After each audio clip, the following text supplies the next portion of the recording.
In 2022, this company was worth $22 billion, the most valuable education startup on planet Earth. 2 years later, its own founder said it was worth nothing. This is how BYJU'S lost it all.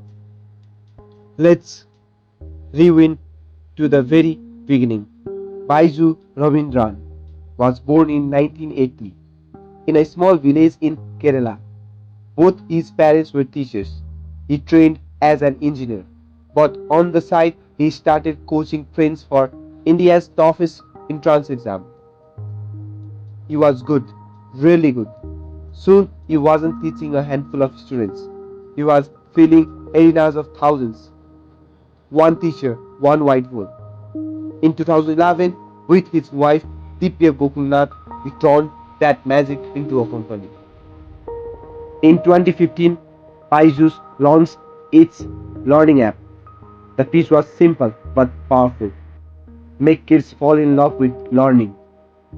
Slick videos, gamified lessons. It worked. By 2019, BYJU'S was a unicorn. The model: book a free user, then sell expensive, long-term courses, often on aggressive EMI plans. Revenue exploded, and so did the spending. Then came 2020. Schools shut. Hundreds of millions of kids went online overnight. And BYJU'S was right there. Subscribers more than doubled. And investors lost their minds. November 2020, $200 million. Valuation 12 billion. March 2021, 460 million. A month later, another $1 billion.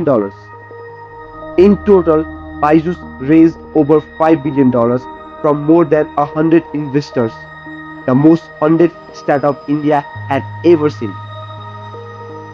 March 2022, BYJU'S hits a $22 billion valuation, the most valuable EdTech company on earth. 60,000 employees, sponsor of the Indian cricket team, a name on the FIFA World Cup. Bankers whispered about an IPO at 50 billion. From the outside, it looked unstoppable. From the inside, the numbers were already screaming. To justify those valuations, BYJU'S had to keep growing, so it went shopping. Over $2.5 billion, buying other companies.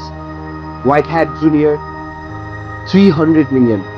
Akash, the offline coaching giant, nearly 950 million, and a dozen more. Some bets were smart. Akash, BYJU'S later called his best decision. But Whitehead Jr., he admitted that one was a business mistake. The problem wasn't any single deal. It was the pace, buying faster than the company could absorb or pay for. Then, then the real numbers arrived. Late, BYJU'S was supposed to file its 2021 accounts. They came 18 months behind schedule, and they were brutal. Revenue revised down to 2200 crore. Losses exploding to 4588 crore, a 13-fold jump. To fund the bond, BYJU'S had taken a $1.2 billion US loan. Then lenders noticed something terrifying. $533 billion had moved out of the company into an obscure hedge fund. When they asked where it went, they didn't get a clear answer. In June 2023, auditor Deloitte quit. Board members resigned. Trust, the one thing a company running on other people's money cannot lose, was gone. After that, it came apart fast. January 2024, lenders trigger bankruptcy.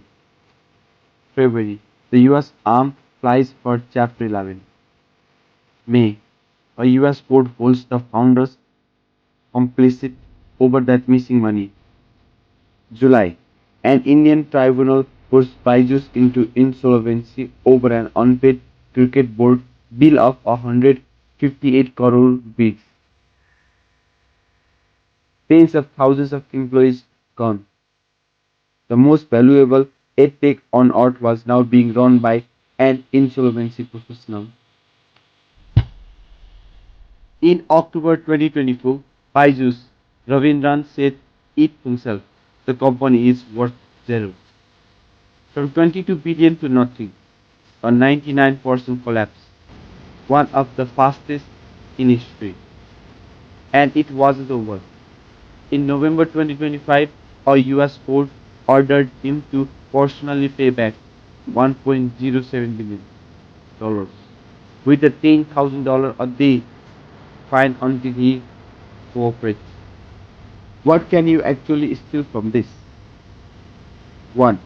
Growth that brought not earned is borrowed time. 2. When you spend other people's money, transparency isn't optional. It's the whole business. 3. A tailwind is not a strategy. COVID was a wave, not a mood. 4.